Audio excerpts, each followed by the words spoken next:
Go. Hey, everybody. I think we're switched over to the new scene. I can't quite tell what my new setup yet, but we're going to assume it is. Thank you for joining tonight. If my mic is not working, let me know because it should be working. But yeah, this is my new setup. You can see, I don't know. Oh, okay. So my mic does work. Hold on. All right, there we go. Volume's all the way down. Apologies about that. Yeah, so this is going to be kind of a new setup. See, I got a nice fancy green screen behind me. I've got, you can see my pile of shit that's sitting over there in the corner that I have to eventually go through and clean out. And yeah, I don't know. Tonight, I'm not really teaching anything per se, like I have been the last about a couple of months. Usually when I do these streams, I'm kind of go through some specific topic that I want to cover. But being that this is my first stream using this new setup, I'm like, I'm not really going to cover anything like hardcore, but there's some work on my website that I want to get done. So that's primarily what I'm going to do tonight. So yeah, I guess let me switch over and I will show you what my website looks like. If I go to brianmorrison.me,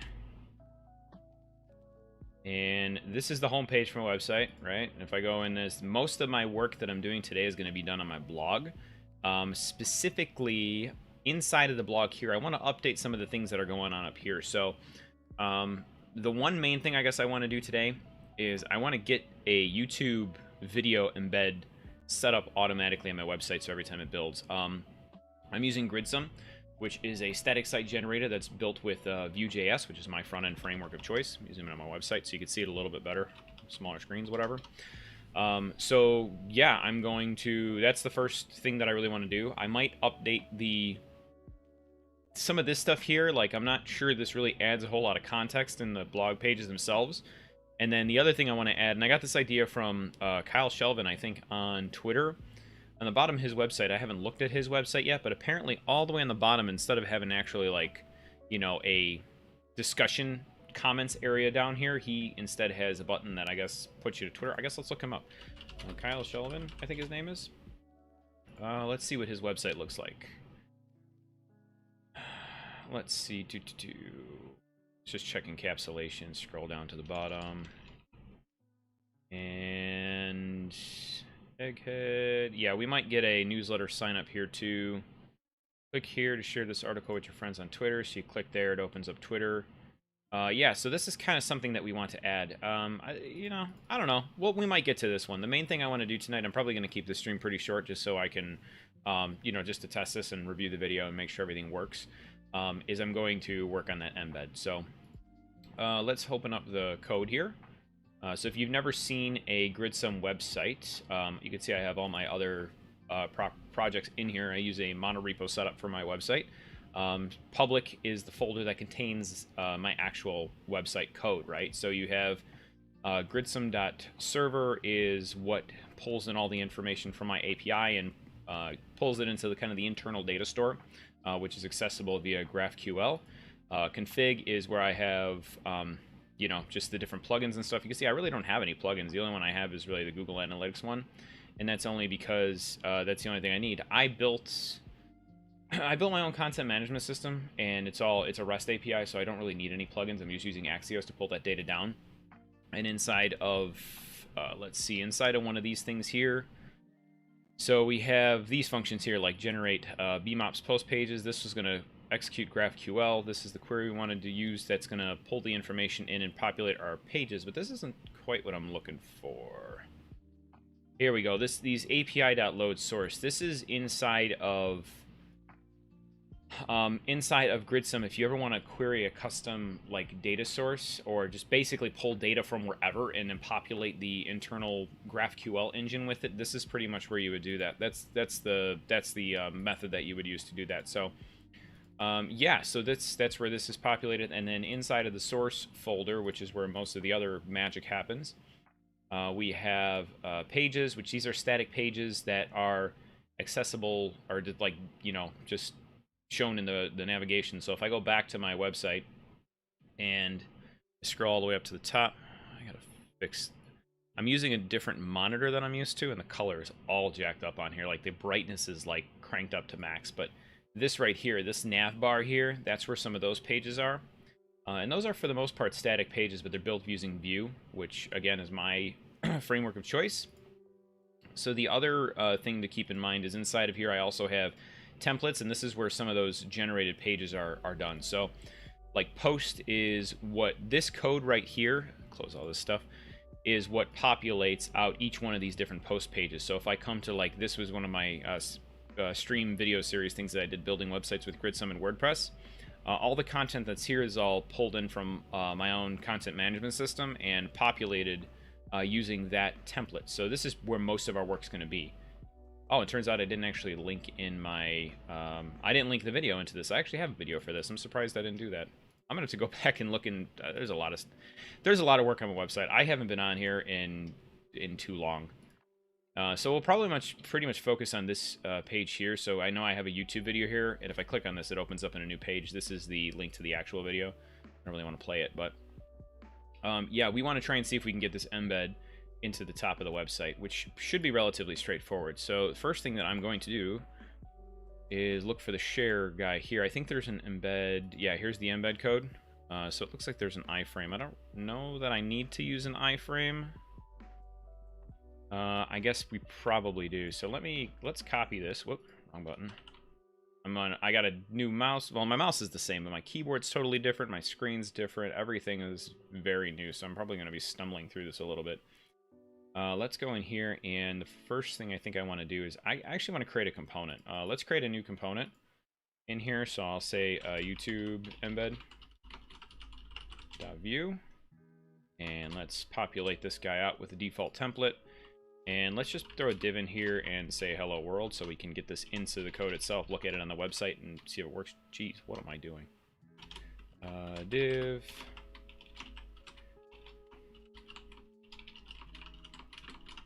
YouTube embed. We'll save that, and I think that should be sufficient for what we're trying to do now. So I'm going to scroll down into my post template here. Let's close that out to get some more space here. I have to import it first, so let's import YouTube embed from is the sign that you can use to kind of like tell Vue that it is, you want to hit the source, the root of your source folder. So I can then go components, and then I can go YouTube embed.view. Actually, I don't need to do yet .view, so we'll paste that guy in there. We have to register it with the model, or the script itself. So we'll also put in YouTube embed. And let's save that. And then lastly, let's come up, instead of the stylized list, see, there's the content. Let's throw this kind of right above the content. So I'm going to do YouTube embed. And let's just do that. Let's save it. And then I'm going to open up a terminal, and I'm going to do a cd to public, which is where my website is. npm runs dev is the command that I always set up to do this stuff. I'm going to minimize that because I think I got some secret information that it logs out to the console. All of my builds are done through Azure DevOps, and they're done for the most part manually. I don't really have any kind of automation set up like that, although that's on my list to eventually get around to doing too. And let's open this guy back up, and I hope whatever was on there is gone. No, it's just the authentication endpoint. There's all the posts that it found. Let's let this guy finish loading up here. We should get some green text that says the site's ready to go, and then we can open it up in the browser and take a look at it.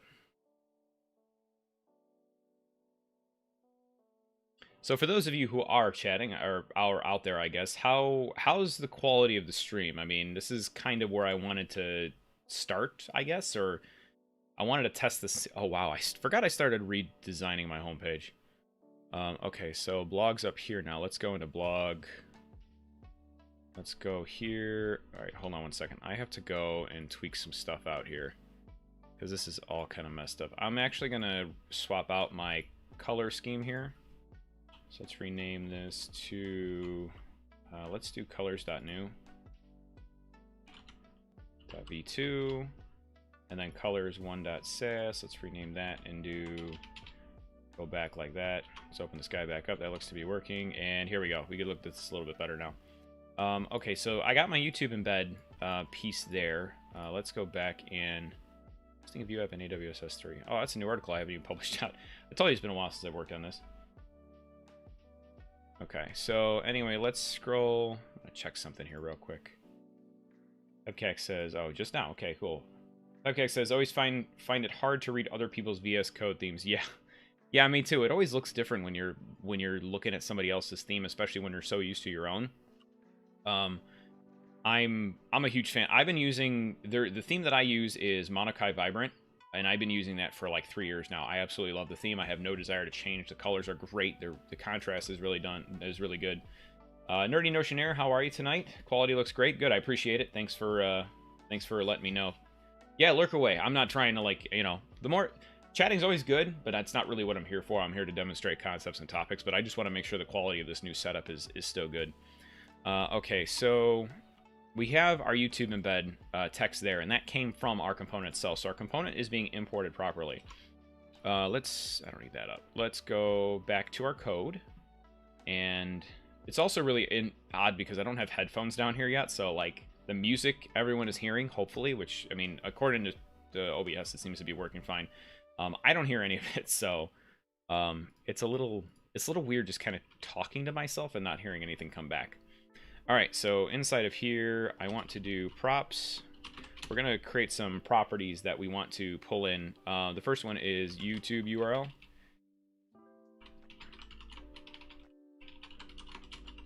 And we'll leave that will be a string like that. And let's also give this guy a name, and we'll name this YouTube embed. And then now inside of here, let's replace this with so that code that we copied off from this here. So this iframe, I think, is what I'm going to need to use. I don't know if I could scrap the height and width, or if that has to be set. I'd like the thing to kind of be resized dynamically. I had code in my old website that actually did this. Let's clean this up a little bit. So we're going to pop that guy down there. And let's see, that can go like that. That can go all the way down to the bottom, but let's see, allow full screen is fine. All this fun stuff. There we go. Last one, frame border 0. That's fine too. Okay, so let's save this. And if we open up our console, we didn't get no errors, so that means that it refreshed properly, so that's good. Let's head back into here, and we can see now we have the embed that's working there, which is cool. It's exactly what I want. If I resize this browser, though, I have a feeling that that's going to be an issue. Because, like, I need my stuff to be workable on both mobile and not. Yeah, my menu's all messed up, too. But I'd like this thing to resize. So I need to figure out how to get that iframe to resize. I don't know if I can set a max height or max width on that. Let's see. I don't work with iframes that often. Auto resize. Make iframe automatically adjust height according to contents without using scroll bar.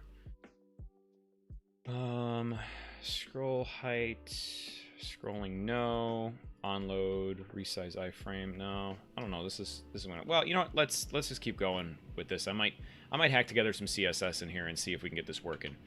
But one of the cool things is, since I have this YouTube URL, I don't like the uppercase T there, so we'll do YouTube URL like that. What I can do is I can pass in this as a property to the component. So instead of src here, we'll do, we're going to put a colon in front of it, which basically lets me pass in variables from down below and reuse them here. So I can then put in YouTube URL here and save that. Now, if I head back into my website, this is blank, which is fine. We don't have that, so CSS size rule. Yeah, I might. I don't know if I said that or if you're suggesting something. We'll see. I don't know what I'm probably gonna use. I put most of my things in flexboxes, so if I can somehow, if CSS applies to iframes, which I don't quite know that it does, we'll just have to play around with it. Okay, so coming in here, we'll leave this like that for now. I'm gonna get rid of actually the height and width. We'll just scrap that all together. And then if I come back into my post, because I actually have YouTube video as a property on the context, and the context is what's passed into these different templates to generate the pages themselves. What I can do then is in my YouTube embed, I can say, I can do the colon and then YouTube URL. We'll set that to our context.youtube. And we also want to add this vif here. What vif if you look at the code right here, where you see that v-if, this is almost like a way to tell Vue whether or not to render this component. So right now, you can see I have v-if equals context.youtube video. That means that this component will only render if YouTube video is populated with some kind of content. So I'm going to save that, head back here, and it refused to connect, which is interesting. I wonder what that embed looks like. Let's F12 this and go to my Vue Dev Tools, and let's take a look and see. I don't know, that's not what I want. Let's take a look and see what this is. It doesn't let me double click to open it? I thought it did. Oh well. So let's go into post, layout, YouTube embed is here. So here's the URL here. It's interesting that it refused to connect. I wonder if I hard code this in there if it would do it too. I actually really thought that this was going to be a fairly simple thing to do. Let's go back to the code, and I'm going to... We'll leave that in there like that. No, it doesn't like that. So let's paste that guy in there, and let's just get rid of this and let it refresh. Oh, it still says refuse to connect. That's interesting. I wonder if there's some kind of security on there. I'm going to grab... Oh, /embed. youtube.com/embed. I might have to regex that a little bit. Let's select this stuff here. And go back to... Not that guy. Go back to our code. What's up, Danny? Yeah, we're at it every week, man. That's what we do.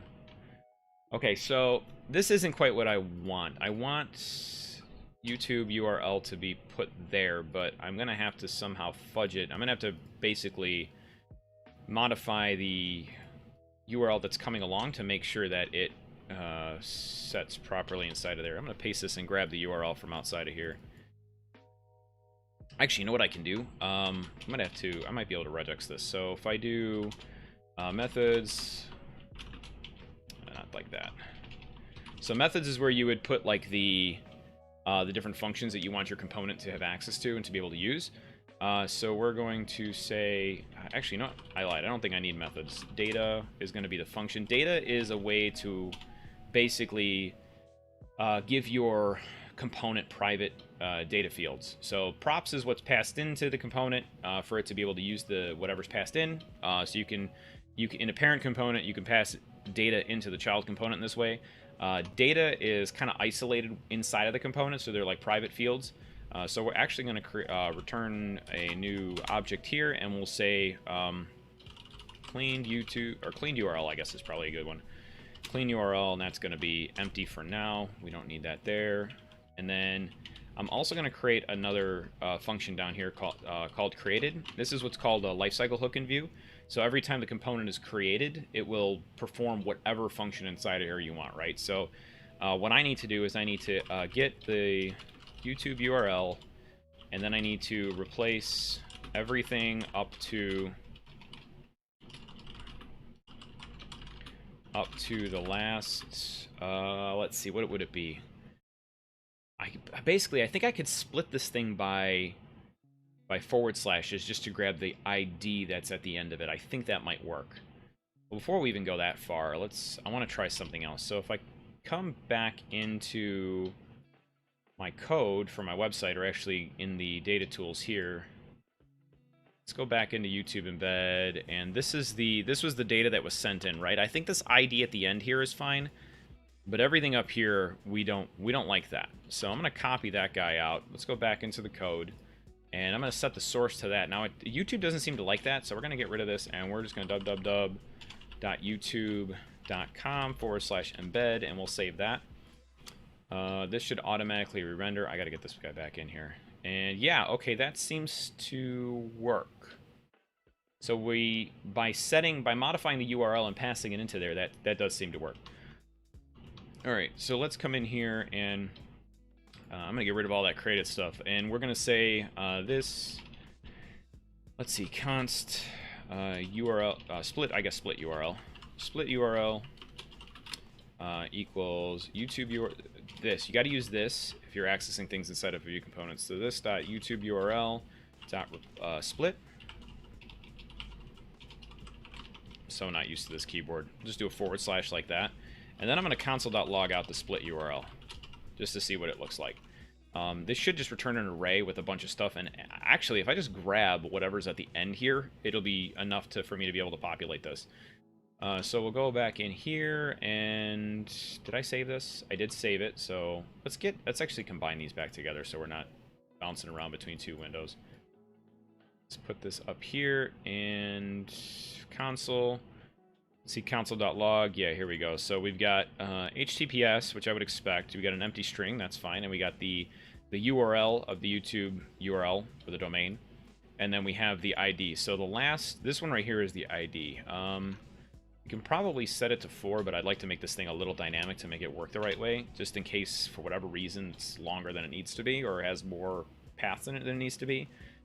So actually, let's, instead of the cleaned URL, I'm just going to say video ID, because that's realistically what we're after inside of the data here. So split URL equals that, and then we'll say this.video ID equals, we'll say split URL, and then we'll say split URL length -1, just to get basically the last item there. I think that should work. So again, we're going to come up and modify our src attribute here. Since we can render this just like JavaScript, I'm going to use some string literals, template literals here. And now we want to get this thing all the way around it. And then all we have to do inside of here is we can do a $, open curly bracket, and we'll say video ID. Now inside of the template itself, you don't have to use this to reference it. It's only within the JavaScript portion itself. Let's save this. And that seemed to work. Cool, I'm going to clear this out. So we got the embed working. I would like to see if I can make it size dynamically. So let's come in here and clear out the height and the width. That makes it super small. And let's give this thing a class. I don't know if I could add classes to iframes. I'm not 100% sure. Let's see, YouTube. Actually, you know what? We can add this thing inside of a div. Div class equals YouTube embed component, which is the parents, I guess the topmost level of this component template. Paste that guy back in there. I'm gonna fix that in a little bit, and then I can come in here and I can say, let's add a dot here. I'm using Sass for my CSS preprocessor, which is my preferred one. So lang equals Sass, and then we'll come in here and we'll say, let's see, iframe. Let's see, width. We'll say width to 100%, and let's see if that works. Okay, so there's that. That looks really funky. I want to basically keep this thing with a ratio. I don't want to do height 100%. I could calculate the height of the component.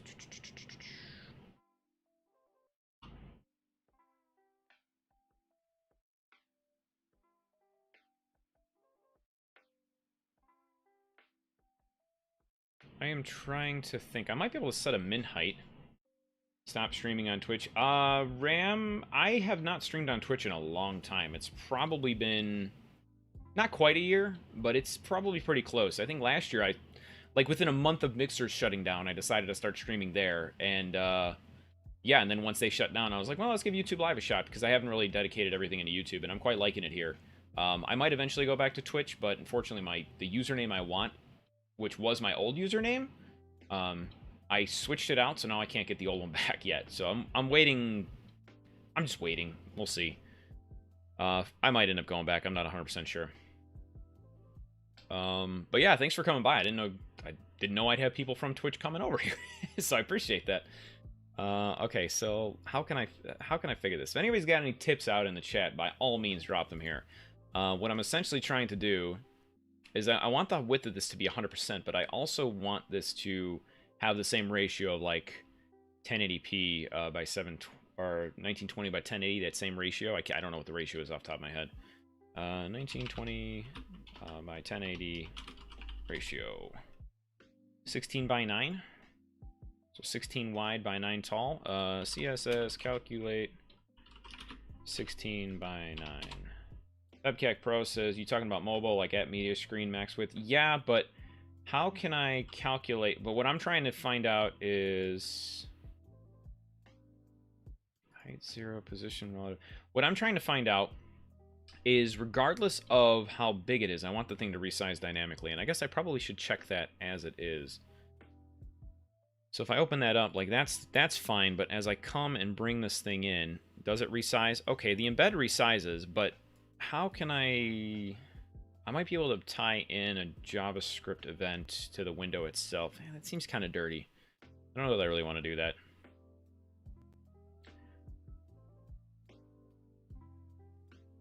So you can set height to 0 and use padding as relative elements to create a fixed ratio. So the outside selector and then the inside selector will set the height and width to. Oh, that's not a bad idea.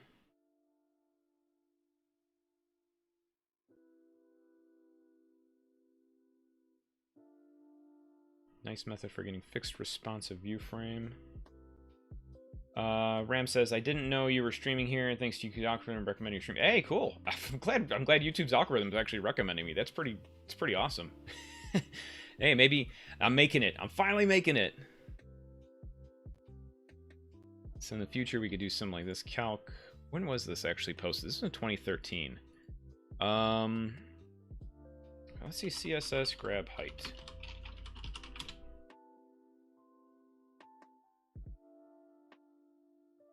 Hepcac, I know about the media screen rules. I can't remember what they are off the top of my head right now.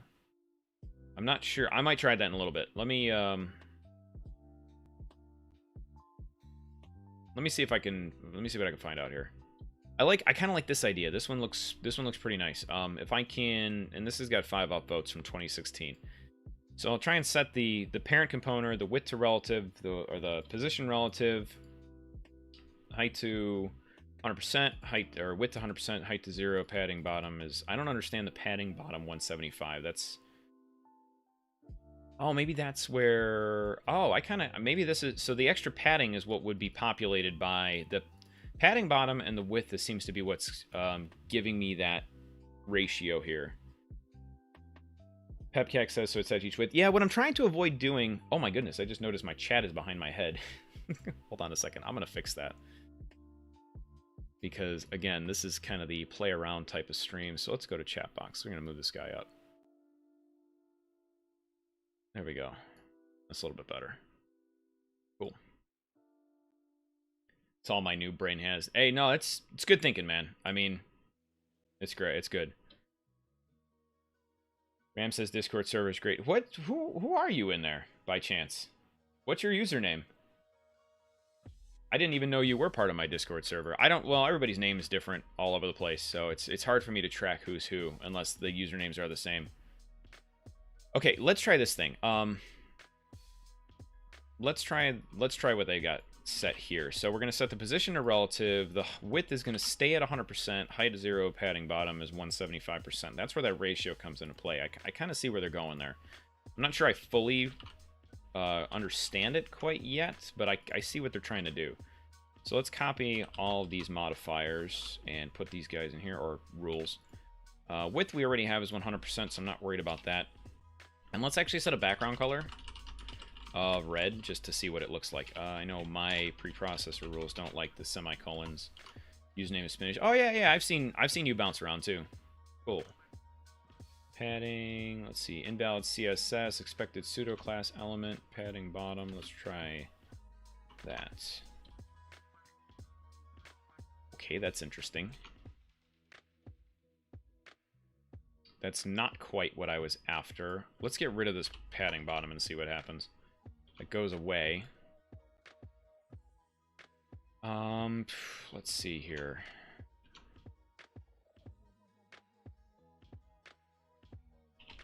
Width is 100%. Can I calculate the width?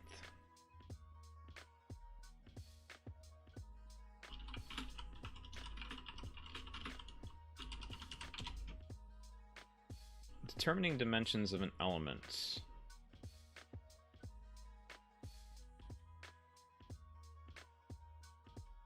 looks like this might be using JavaScript, which I might end up doing. I mean, I don't know. And it's looking like at this point this is probably the only thing we're going to do, which is fine because that's, you know, this is the one thing I really wanted to finish today, is getting this thing set and ready to go on my website, because this is going to be a big deal for me. I mean, I'm going to start basically, actually by the suggestion of Pebcac Pro, who's in our chat right now. He's the one that said, hey, it wouldn't be a bad idea to throw your YouTube embeds right on your website, so this way you can get the traffic to the website and get the traffic to the YouTube video. So yeah, that's going to be pretty cool. Calc 100%. So I'm trying to see if I can get the parent thing. RAM, yeah, every week. I might start doing multiple times a week during the day. For a while it's been Wednesday nights. But I'm trying to consolidate more to be done in the day so I can relax more at night. So I'm trying to, like, my lunch at work, since I work remotely now, that's where I'm thinking I'm going to start doing this. Calc 100% by 7. I mean, I almost think that I just have to start playing around with this and to get the ratio right. 100. Let's just do, not padding bottom 100%. Position relative. Oh wait, this is the iframe. This is not the inside container. This is the outer. This is the This is not what we want. We want this to be up in this level here. So the iframe, we're gonna comment this out for a sec just to leave that there. So that position's relative, and our background is that. Let's go back into our website. And it still looks all funky.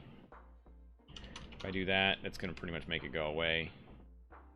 And then let's say in the iframe.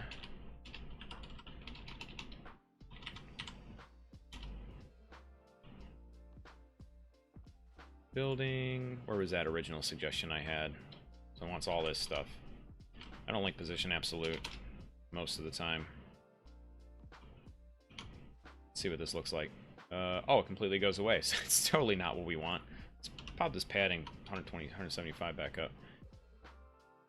Okay, so that's not quite what I want.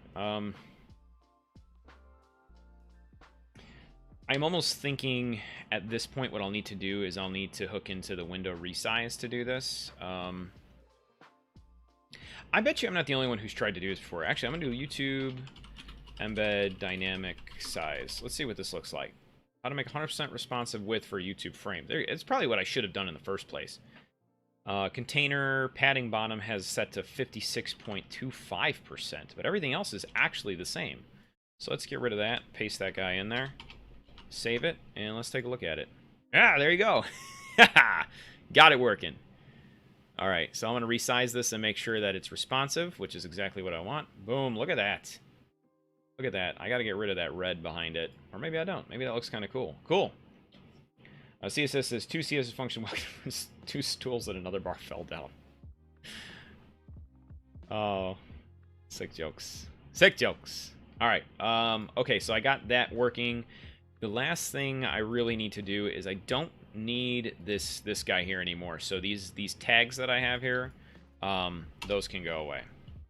And then we'll save that, and we will put background. Let's get rid of that red background. Yeah, but this is cool. So now that this is here, and because I'm using data that's inside of my CMS as opposed to having to hard code it into the website itself, I can go to the blog. And, like, let's pick an older one. Like, I know all these ones down here. It's like, you know, I have a series. I have a whole series, 11 different articles on making Discord bots. And I hope I populated this correctly. But if I click on here, you can see it already pulls that information in without me having to actually do anything. And the reason being is because these pages are all generated from that same template. They're not individual HTML pages, which means that I can do some, you know, cool dynamic shit like this. Okay. Yeah, like I said, I really wanted this one to be a little bit of a shorter one just because I wanted to get this one thing done and to test the stream out. So thank you everybody who stopped by. I don't really have much else to add for the evening. I appreciate the input on the stream quality and all this stuff. Means a lot to me. Starting next week, I'm probably going to start doing 1 or 2 streams during the day, right around noon, about lunchtime. I haven't decided exactly what I'm going to start streaming about. I have a number of different topics on my backlog that I'm going to be going through. I think next week is going to be AWS Amplify is the thing I've been like dying to get into. It's been on my radar for a couple of weeks now, and I've built a fun little application with it, but I haven't really explored it in a ton of capacity. So I'm going to do some studying up and probably give a cool presentation on that next week. Yeah, so that said, I am done. I appreciate you stopping by, and I will catch everybody soon. So have a good night. Bye-bye.